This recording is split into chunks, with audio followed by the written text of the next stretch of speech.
China में जिस तरह से मीडिया न्यूज़ बन रही है और जिस तरह से वहाँ बीमारी फैल रही है, उसको देखते हुए चाइना से जो भी फ्लाइट आती है उसको टेस्टिंग करना चाहिए। माननीय चेयरमैन सर, हम इस विषय पर बहुत जागरूकता से काम कर रहे हैं। नहीं केवल चाइना से हिंदुस्तान में डायरेक्ट फ्लाइट तो आज के दिन में नहीं आती है, लेकिन वाया होके आती है।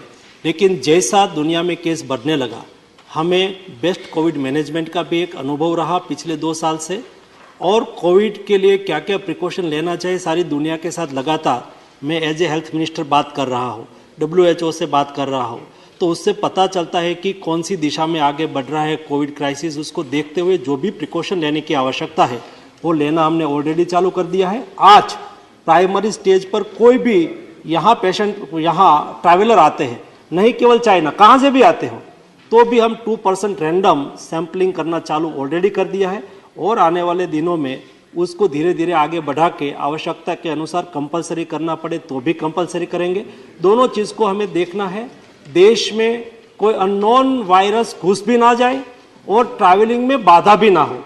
दोनों चीज़ों को देखते हुए हम उस दिशा में काम कर रहे हैं ताकि देश में कोई नया वेरिएंट ना आ जाए।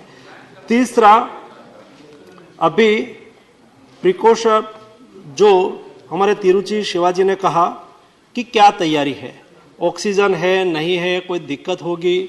हमने आज से नहीं, कल तो विषय इसलिए उठा कि मेरी एक जिम्मेदारी बन गई कि सम्मानीय 3 सांसद ने राजस्थान से मुझे पत्र लिखा और उन्होंने मुझे कहा कि राजस्थान में जो यहाँ भारत जोड़ो यात्रा पास हुई और कई लोग ये यात्रा में शामिल हुए, शामिल होने के बाद वो पॉजिटिव पाए गए। सम्मानीय मुख्यमंत्री हिमाचल भी पॉजिटिव पाए गए यात्रा में भाग लेने के बाद। तो मुझे कहा कि उसके लिए प्रिकॉशन लेना चाहिए, आपको उसके लिए कुछ न कुछ करना चाहिए। तो मेरी ये जिम्मेवारी थी कि मैं राज्य के मुख्यमंत्री को लिखूं और यात्रा जो कर रहे हैं ऐसे उसके कन्वीनर को भी लिखूं कि उसके ऊपर प्रिकॉशन, उसके ऊपर जरा कोविड प्रोटोकॉल का पालन करें। मैं ये बात में पॉलिटिक्स में नहीं जाना चाहता हूँ, लेकिन एज ए हेल्थ मिनिस्टर मेरा दायित्व है कि देश में कोविड ना फैले और उसके लिए मैं जागरूकता से काम करने की कोशिश की।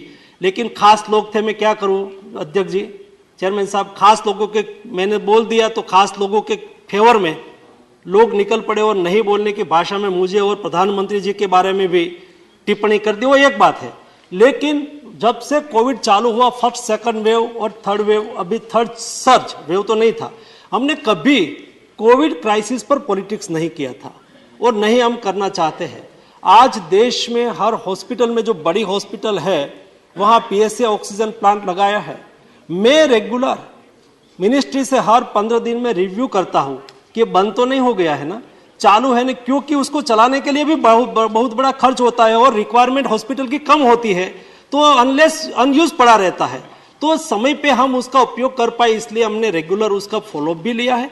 और उसके साथ फॉलोअप लेने के बाद मेरे संज्ञान में आया चेयरमैन सर कि ये प्लांट में चलाने में खर्च है, हॉस्पिटल की रिक्वायरमेंट कम है, तो क्या करें।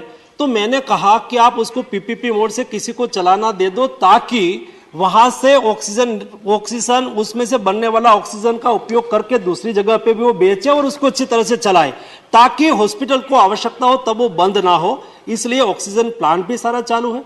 देश में सभी अस्पताल में पर्याप्त मात्रा में मेडिसिन का भी हमने रिव्यू कर लिया है, मेडिसिन प्रोडक्शन का भी हमने रिव्यू कर लिया है। आज दुनिया में मेडिसिन की क्राइसिस होने लगी है, तो हम तो वसुधैव कुटुंबकम की भावना से काम करने वाले लोग हैं।